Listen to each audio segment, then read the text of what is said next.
حضرت خدیجہ رضی اللہ تعالیٰ عنہ کا نماز جنازہ کیوں نہیں پڑھایا گیا؟ رسول اللہ صلی اللہ علیہ وسلم کو صبح اٹھتے ہی خبر مل گئی کہ ان کی محبوب بیوی حضرت خدیجہ انتقال کر گئی ہیں۔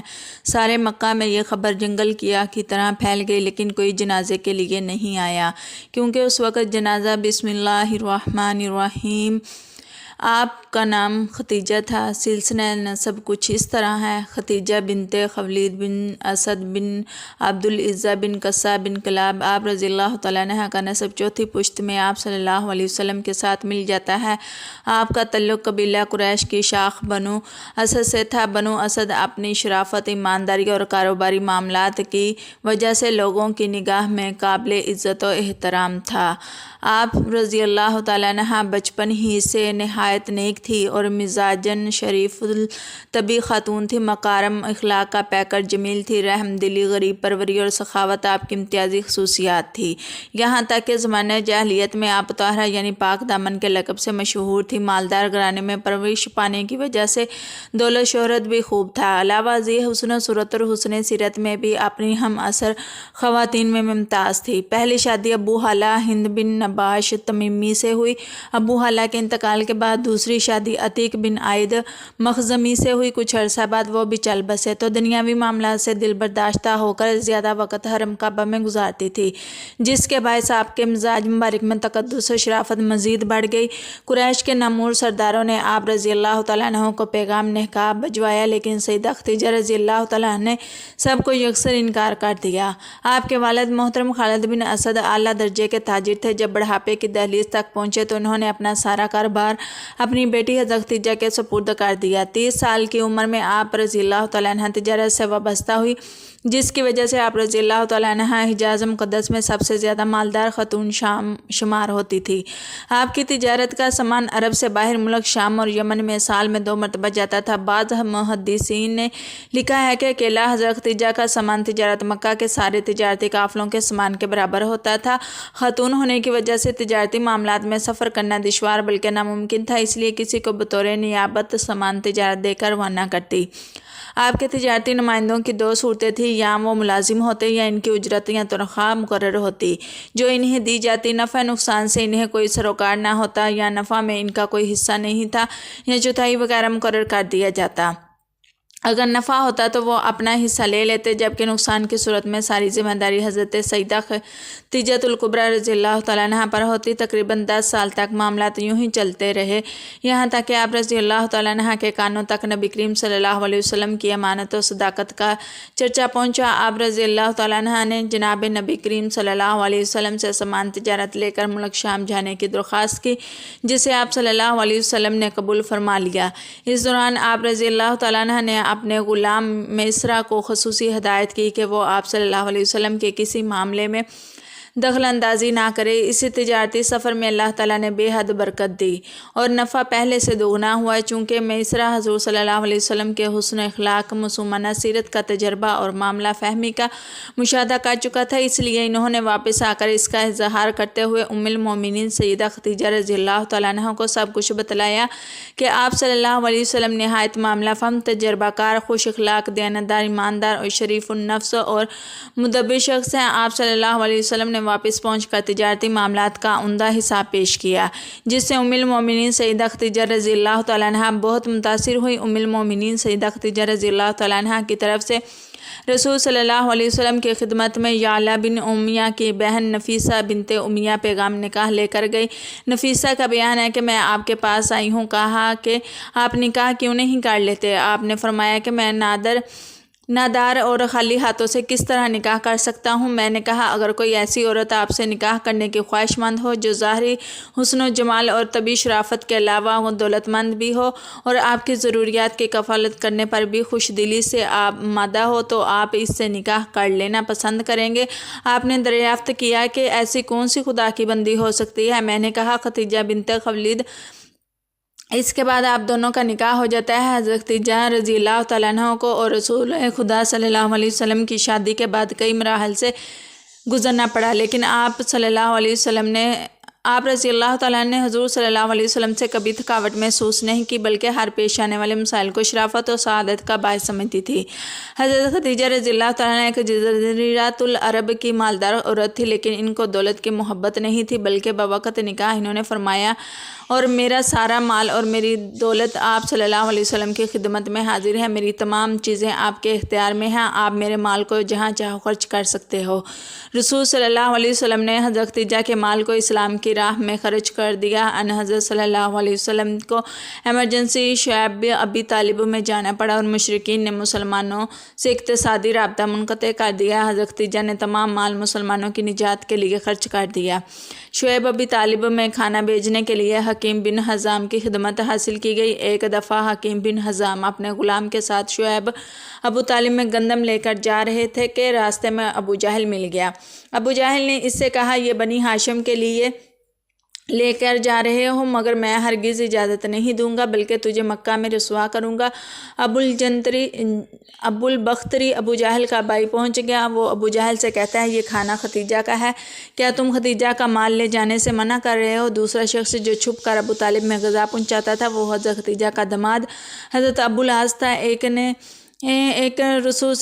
رسول خدا نے اپنے صحابہ سے فرمایا کہ ابو العاص نے ہمارے داماد ہونے کا حق ادا کر دیا ہے، کیونکہ جب ہم سب ابی طالب میں تھے تو رات کو ہمارے لیے کھانا لاتا تھا۔ آج کل عورتوں کے لیے درس سے عبرت ہے جو مال دولت کو جمع کرنے کے چکر میں ہوتی ہیں، لہٰذا حضرت خدیجہ رضی اللہ تعالیٰ نے اس عمل سے ثابت کیا کہ خاندان کی سعادت کرامت لوگوں کی خدمت کرنے میں انبیاء کے اہداف میں سے ایک ہدف غریبوں اور محتاجوں کی مدد کرنا تھا۔ جب رسول خدا صلی اللہ علیہ وسلم نے دعوت اسلام دی تو یہی مظلوم اور فقیر افراد نے آپ کی دعوت کو جلدی قبول کیا۔ بس خدیجہ اپنی زندگی میں یہ جملہ فرماتی تھی، اے لوگو گواہ رہو، میں اور میرا مال محمد صلی اللہ علیہ وسلم کا ہے۔ جس نے اپنا پورا مال محمد صلی اللہ علیہ وسلم کے حوالے کر دیا اور ان حضرت صلی اللہ علیہ وسلم نے بھی یہ مال غربا اور اسلام کی راہ میں خرچ کر دیا، لہٰذا ان حضرت صلی اللہ علیہ وسلم بعثت کے پہلے سالوں میں یہ فرمایا کرتے تھے، ختیجہ کے مال سے بڑھ کر مجھے کسی اور مال میں نفع نہیں ہوا۔ آسمہ بنت امیز حضرت خدیجہ کی آخری عمر میں ان کے ساتھ تھی۔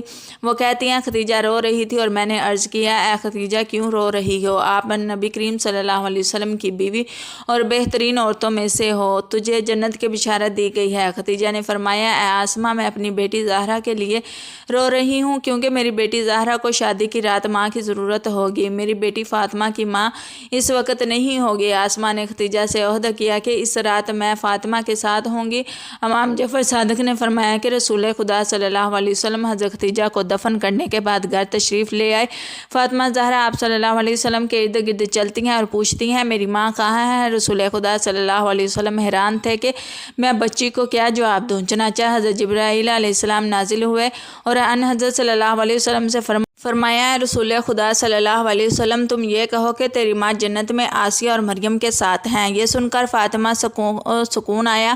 جب حضرت سیدہ ختیجہ رضی اللہ تعالیٰ عنہ پر نزا کا عالم طاری ہوا تو نبی کریم صلی اللہ علیہ وسلم نے فرمایا کہ سکرات یعنی موت کی شدت تمہیں ناگوار ہے، واللہ تمہارے لیے یہ شدت مفید ہے۔ آج جب تم جنت میں اپنی سوتنوں کے پاس پہنچو تو انہیں میرا سلام کہنا۔ حضرت مریم بنت عمران، حضرت آسیہ بنت مزاحم اور حضرت ام کلثوم ہمشیرہ حضرت موسیٰ علیہ السلام کو میرا سلام پہنچانا۔ وہ بولی، بہت اچھا، آپ کا سلام پہنچا دیا جائے گا۔ حضرت خدیجہ الکبریٰ رضی اللہ تعالیٰ عنہ کے وصال کے بعد خاتون جنت سیدہ فاطمہ الزہرا رضی اللہ تعالیٰ عنہ عموماً دکھی رہتی تھی۔ ایک دن نبی کریم صلی اللہ علیہ وسلم کی خدمت میں آپ رضی اللہ تعالیٰ عنہ نے عرض کیا، ابا جان مجھے کھانا پینا اس وقت تک اچھا نہیں لگے گا جب تک آپ صلی اللہ علیہ وسلم حضرت جبرائیل علیہ السلام کے ذریعے مجھے میری والدہ معاہدہ حضرت خدیجہ الکبریٰ رضی اللہ تعالیٰ عنہ کی برزخی کیفیت کو واضح نہیں فرماتے۔ چنانچہ نبی کریم صلی اللہ علیہ وسلم نے حضرت جبرائیل علیہ السلام سے احوال معلوم کیے تو حضرت جبرائیل علیہ السلام نے کہا، حضرت خدیجہ رضی اللہ تعالیٰ عنہ حضرت سیدہ سارہ اور حضرت سیدہ مریم کے درمیان بڑی عظمت برتری کے ساتھ جلوہ فروز ہیں۔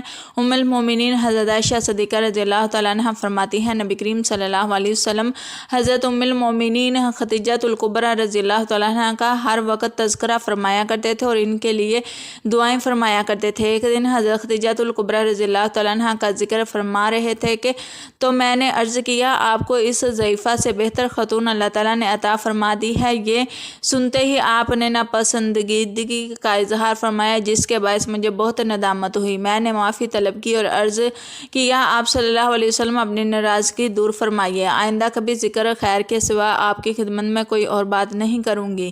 آپ صلی اللہ علیہ وسلم نے میری معذرت پر ارشاد فرماتے ہوئے کہا کہ وہ تو اس وقت ایمان سے سرفراز ہوئی جب غار مکہ مجھے تکلیفیں دے رہے تھے، کفار مکہ مجھے تکلیفیں دے رہے تھے۔ انہوں نے مجھے نازک ترین لمحات میں اپنایا جبکہ مشرکین میری جان کے در پہ تھے۔ انہوں نے میرے ایسے زمانے میں تصدیق کی جبکہ اہل مکہ میری تکذیب کر رہے تھے۔ آپ حضرت خدیجہ الکبریٰ رضی اللہ تعالیٰ عنہ کے لیے دعائیں فرماتے ہوئے بھی نہ تھکتے۔ امہات المومنین آپ بلحاظ فضل و شرف ممتاز ہیں۔ چنانچہ شب معراج آپ جنت کی سیر فرما رہے تھے تو اس میں ایک عظیم محل دیکھا جو حد نظر تک وسیع کشادہ۔ اس میں ایسی اشیاء رکھ دی گئی جو آج تک نہ ہی کسی آنکھ نے دیکھی، نہ کسی کانوں نے سنی اور نہ ہی کوئی انسان اپنے دل میں تصور خیال لا سکتا ہے۔ آپ صلی اللہ علیہ وسلم نے دریافت فرمایا یہ محل کس کا ہے؟ آواز آئی حضرت خدیجہ الکبریٰ کا رضی اللہ تعالیٰ عنہ کا محل ہے۔ آپ نے فرمایا میں انہیں ہدیہ پیش کرتا ہوں کہ اللہ تعالیٰ انہیں دنیا کے بدلے جنت میں محل عطا فرمایا۔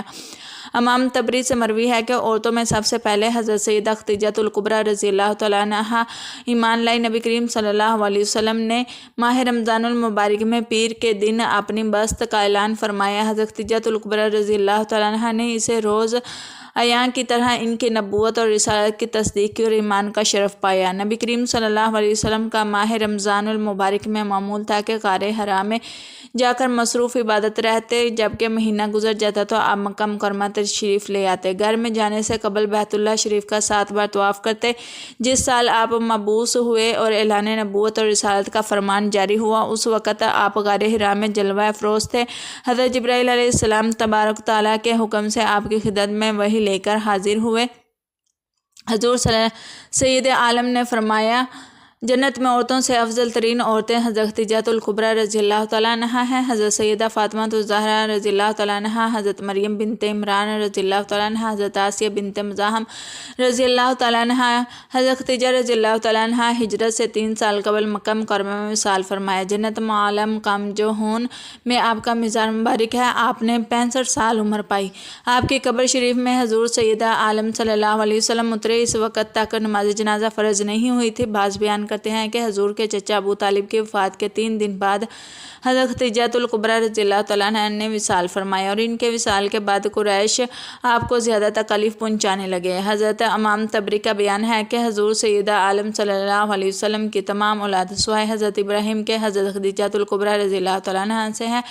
مراقب فاطمہ رضی اللہ تعالیٰ عنہ میں ہے کہ حضرت ابراہیم بن محمد ماریہ قبطیہ سے پیدا ہوئے۔ نبی کریم صلی اللہ علیہ وسلم سے پہلے حضرت خدیجہ الکبریٰ رضی اللہ تعالیٰ عنہ کے 2 نکاح ہوئے تھے، پہلے عتیق بن عائد بن عبداللہ سے اور دوسرا ابو حالہ سے۔ علامہ قرطبی رحمۃ اللہ علیہ نے سورۃ احزاب کی تفسیر میں بیان کیا ہے کہ ان کا نام زرارہ تھا۔ ان کے ہاں ایک لڑکا پیدا ہوا اور اس نے اسلام کا شرف پایا، چنانچہ وہ کہا کرتے تھے کہ میں والدین بہن بھائیوں کی نسبت سب سے افضل ہوں۔ میرے باب رسول کریم صلی اللہ علیہ وسلم ہے، میری والدہ خدیجہ الکبریٰ رضی اللہ تعالیٰ عنہ ہیں اور میرے بھائی قاسم اور میری ہمشیرہ فاطمہ الزہرا رضی اللہ تعالیٰ عنہ ہے۔ بصرہ میں ان کا انتقال ہوا۔ جنازے میں لوگوں کا بے پناہ ہجوم تھا، اس لیے کہ وہ رسول کریم صلی اللہ علیہ وسلم کے ربیب ہیں۔ بعض نے کہا ہے کہ آپ جنگ جمل میں شہادت سے سرفراز ہوئے۔ ایک مرتبہ خدیجہ الکبریٰ رضی اللہ تعالیٰ عنہ نبی کریم صلی اللہ علیہ وسلم سے عرض گزار ہوئی، یا رسول اللہ صلی اللہ علیہ وسلم، جب حضرت جبرائیل علیہ السلام آپ کی خدمت میں حاضر ہوئے تو مجھے بھی دکھائیے گا۔ چنانچہ جبرائیل علیہ السلام آئے۔ حضور سید عالم صلی اللہ علیہ وسلم نے فرمایا خدیجہ ادھر آؤ اور میری دائیں ران کے قریب بیٹھ کر دیکھ لیجیے۔ چنانچہ انہوں نے ایسا ہی کیا۔ آپ نے پوچھا خدیجہ کیا تم جبرائیل کو دیکھ رہی ہو؟